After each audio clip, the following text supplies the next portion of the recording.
Assalamualaikum. Hari ni hari kedua trip Angka Anti dari Taman Negara ke Santuari Kelah. Santuari Kelah ni jauh dari Taman Negara. Jadi kita kena gerak awal lah. Tadi kita gerak pukul 7 pagi. Kita singgah pos kawalan perhilitan untuk check out. Kalau kita dah berhenti sini, cikgu perhilitan ingat kita dah tubik sebab kita kena hantar permit. Selepas 3 jam perjalanan, sampailah kita di Santuari Kelah. Houseboat akan parking dulu, kemudian kita akan tunggu bot transfer datang ambil dan akan bawa kita pergi ke platform briefing. Sekarang kita berada di platform briefing. Masa briefing ni, guide akan beritahu peraturan-peraturan sepanjang kita berada di Santuari Kelah. Selepas briefing, kita akan naik semula bot laju dan pergi ke Lubuk.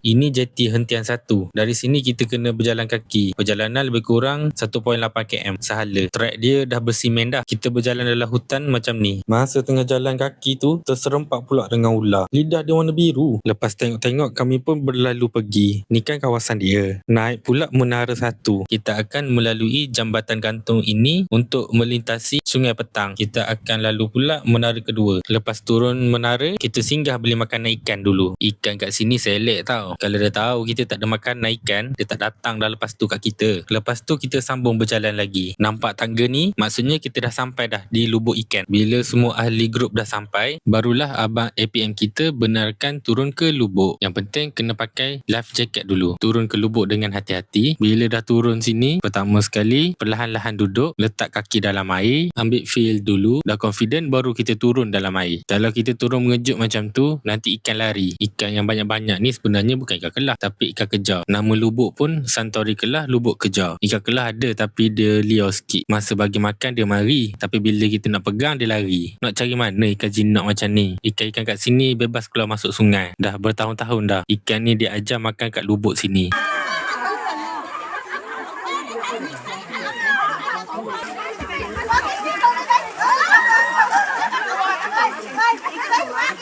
Sebelum balik, kita group foto dulu, kemudian habiskan makanan, barulah kita naik tangga semula. Okay, 1, 2, 3.